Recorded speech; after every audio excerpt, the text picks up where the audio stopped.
Good morning, Skallywags. Shpoo here, and welcome back to the best never made. If you saw last week's episode, then you know that we are talking about 2016's Unmade script for Halloween Returns. This movie was intended to be sort of a recalibration for the Halloween franchise in an effort to reintroduce fans to the character of Michael Myers. Much like several of the Halloween movies that we actually have, and many others that we don't have, several of which I do plan on talking about in the near future, this movie ignores a lot of what's come before it. In fact, it actually begins just a few minutes after the ending of the original 1978 film. In last week's episode, we only got through the opening scene, the opening credits, and then a short little montage scene that happens right after that before we stopped. But even with that little tiny chunk, we got a lot of information. We know that on the original 1978 Halloween that Michael Myers killed roughly 12 people, including Laurie Strode and Dr. Loomis. We know that Michael had this whole other psychiatrist guy that we never heard about, a guy named Dr. Rogers. We know that Michael had just killed the wife of Deputy Hunt, who was in the first couple of movies, and that Deputy Hunt has now been promoted to sheriff, that Michael surrendered and is now awaiting execution by lethal injection. And that pretty much brings us up to speed. So now let's continue to talk about 2016's Halloween Returns, one of the best Halloween movies never made. We fade in on a title card that reads Warren County Correctional Center, October 30th. Right away, we meet up with Dr. Rogers. The script says that it's only been 10 years, but Dr. Rogers looks 20 years older. Apparently, he's under a lot of stress. He's talking to somebody, but at first, we can't see who it is. He says, "I don't agree with the death penalty. I never have. People are reactive, emotional, easily affected by circumstance or environment. So I don't believe that no one is beyond reach, beyond rehabilitation, incapable of change, except for you." That's, of course, when we pan back and see that he's talking to, obviously, Michael Myers. He goes on to say that after 10 years, he has seen nothing. No remorse, no guilt, no pain, nothing. He wonders if there was anything left, if there was ever a soul in Michael at all. He leans into Michael, dropping his voice just a bit. He says, "What you did was not human. You destroyed lives, families. You don't belong here amongst the living. That's why I testified. That's why I put you here." He kind of stops for a second, looking for any sort of reaction from Michael, but of course he doesn't get one. "And your death will bring closure, and maybe just a little bit of peace."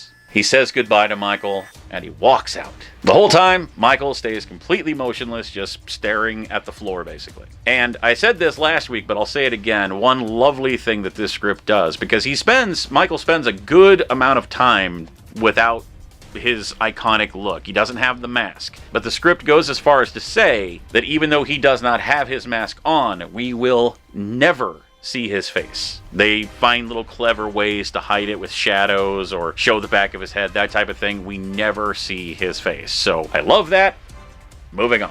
We get this quick scene where Dr. Rogers goes back to his office and he notices that his hands are shaking again. We saw that in the opening scene. Michael saw it even. We don't know what it's about yet, but he pulls out a bottle of pills and he takes one for it. And he walks over to his secretary and he asks her what kind of drugs they're going to be administering to Michael during the lethal injection. She tells them, he asks what time it is. She tells him it's 3 o'clock and he's like, "Oh shit," and he runs out the door really fast. He goes back to his home. We meet his wife, Emma, and we find out that Dr. Rogers' daughter was supposed to have an interview with Princeton today at their home, but he had just missed it. He says he's sorry, but Emma's like, "Sorry doesn't cut it." She tells him that he's losing his daughter because of his obsession with Michael Myers. She's basically like, "You're in that prison every day with that monster of yours and looking for some kind of an answer to why, but sometimes there just isn't an answer for why. Sometimes it just is." And he tells her, "Well, it's going to be over tonight." Because of course it is,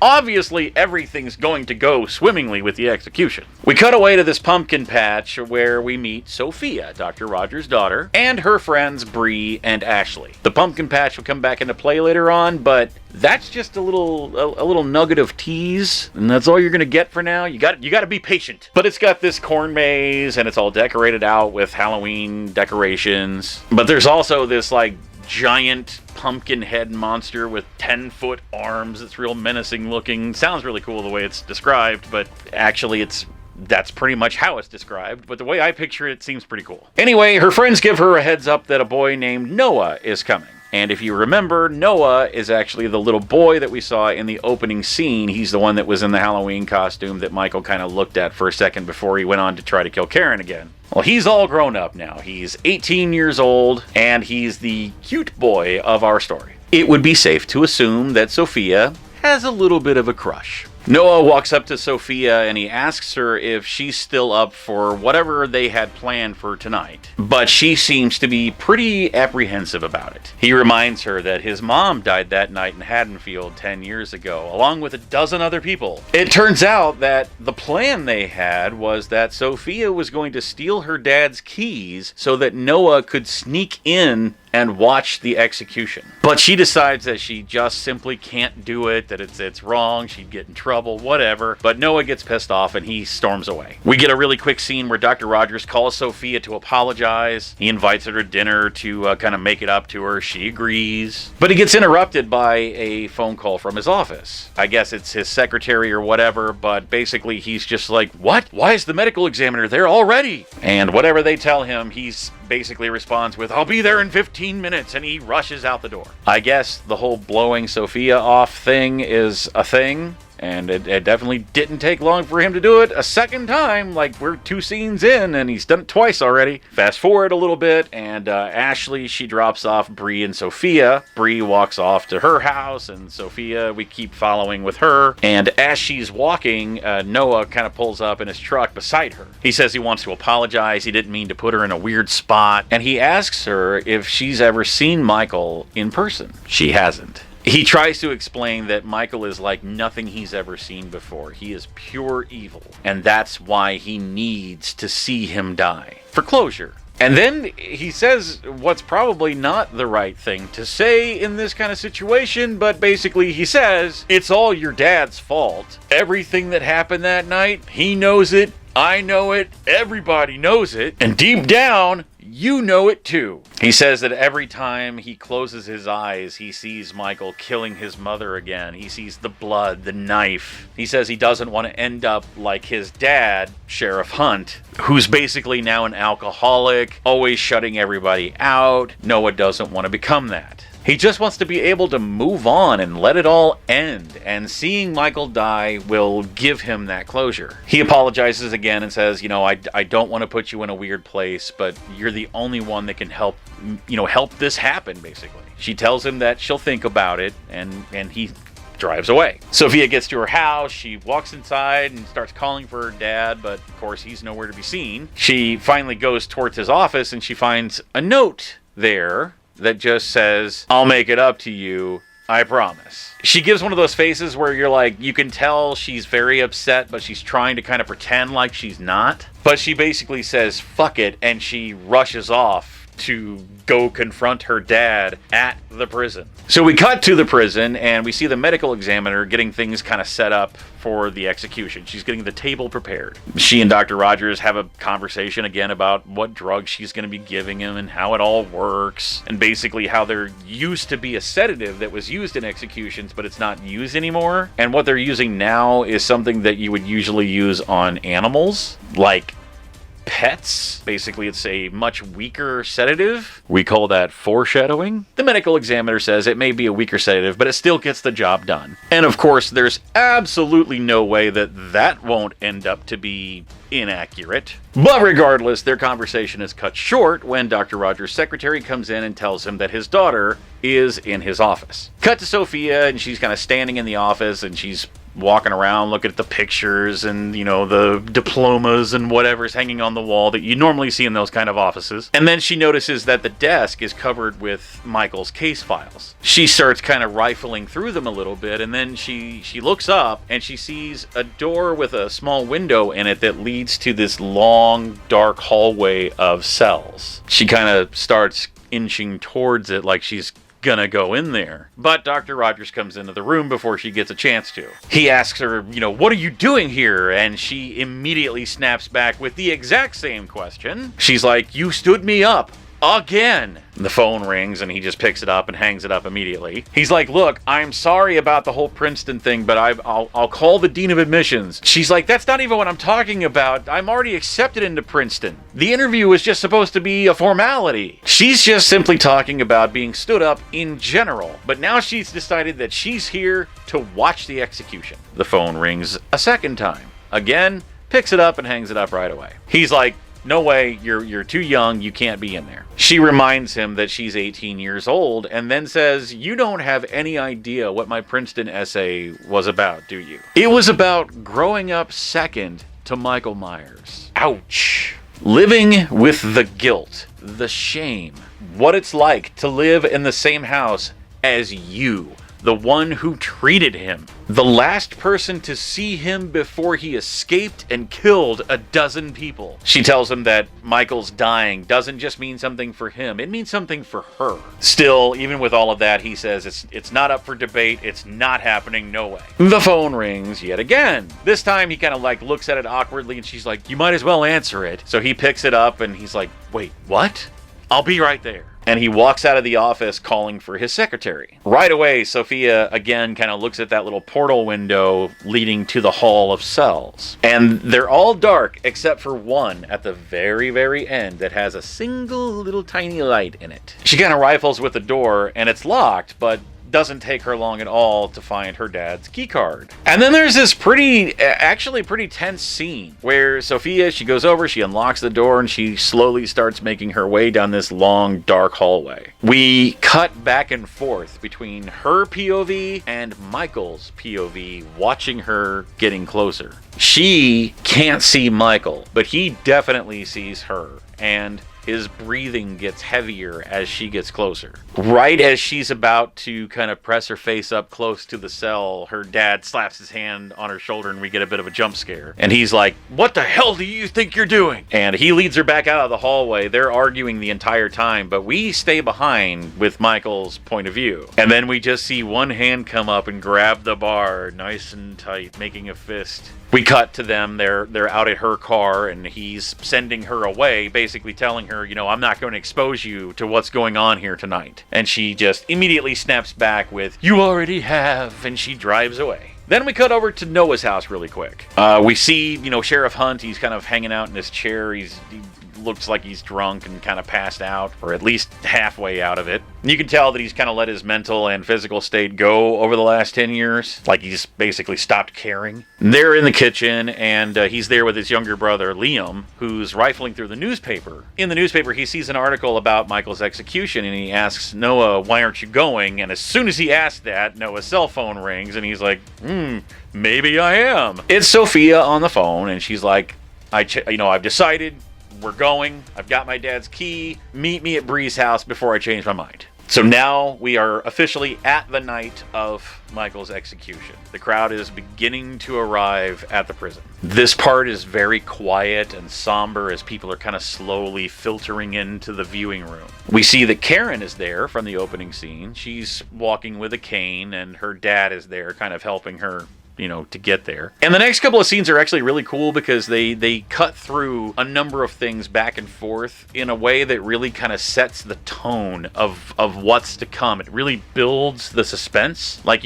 something big's about to happen, but you're not quite sure what or how or when. But we cycle through the execution room, the front gate, and Dr. Rogers in his office, everything kind of building towards the inevitable. Just outside the gates, you've got a crowd of people. They're all holding signs and holding candles, basically holding a vigil for the victims of that infamous night. Dr. Rogers is watching this crowd of people from his office window, and he looks up and sees that there's storm clouds coming in and some couple of lightning flashes off in the distance. His hand starts to shake again, and he is about to take a pill, but kind of changes his mind at the last minute and throws the bottle back down on the desk. About that time, the warden walks in, and he tells Dr. Rogers, it's time. So Dr. Rogers goes for his desk to get his key card, but notices that it's not there. So the warden says, I got it, just come on. And the warden and Dr. Rogers and 4 guards start making their way towards Michael's cell.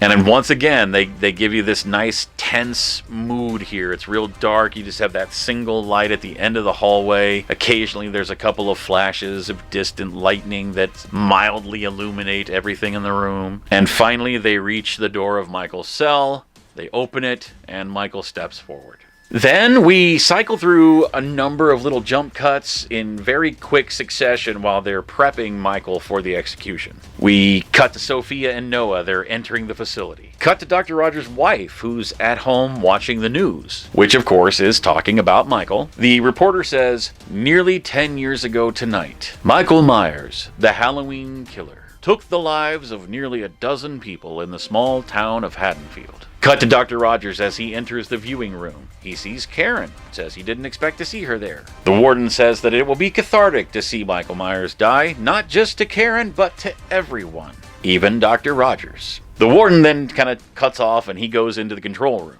Just beyond the control room, in the standing room only, we see that Sophia and Noah have snuck in and they're hiding in the back so they can kind of stay within the shadows. Cut back to Dr. Rogers' house where she's still watching the news. The reporter continues, in addition to officials, law enforcement, and first responders from that night, many relatives of the deceased are here as well to witness this momentous occasion. They cut to kind of a montage of Michael's victims, including Lori and Dr. Loomis and Noah's mom. Cut to the control room where the warden talks about the impressive number of people that have turned out for this. A guard mentions that he's surprised that everyone's sticking around, what with the storm coming in and all. Cue a lightning strike, a clap of thunder, and the lights pulsating ever so slightly.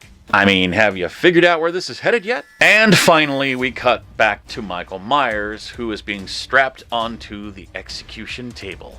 And then once again, I get to feel that little twinge of happiness of knowing that I get to stop here and make you wait another week. Yes, unfortunately, that is where we must cut things off today. I know we really haven't gotten a lot happening yet in the movie, but trust me, it's gonna get there. Basically, we've now established all of our characters, we've set the tone of the film, and we've put all of our pieces into place. The stage is officially set. Beyond this point, this thing takes off, and it takes off running. It is definitely one of those movies that takes a few minutes for it to get going, but once it does, it fucking goes. So be sure to check back next Wednesday and see what happens next. And the best way to do that, of course, is to click that little subscribe button. That way you don't miss out on the next episode, or any of our content that we have here every Monday through Friday. So be sure to comment, like, share, and most importantly, definitely click that subscribe button. Takes you literally a fraction of a second, doesn't hurt you at all, but it helps us out. You can also check us out across all of our social media. We are on Facebook, Instagram, and Twitter. You can see the collectible of the day to find out what all this stuff is behind me. And as long as you're out on the internet, go ahead and pop on over to www.geekycool.com.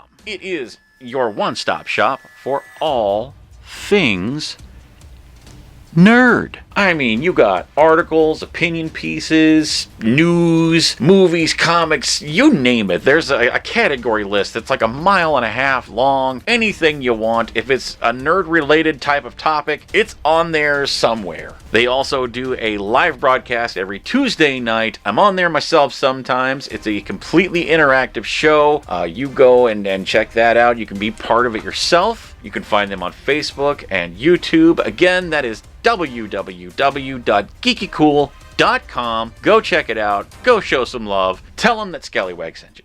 But that is going to wrap it up this week for The Best Never Made. So please join us again next Wednesday when we will continue this little story of ours. And here we are at the moment where everything gets good. So you don't want to miss out. In the meantime, be sure to tune in tomorrow for another exciting episode in a series of enigmatic events. And until then, we will see you later.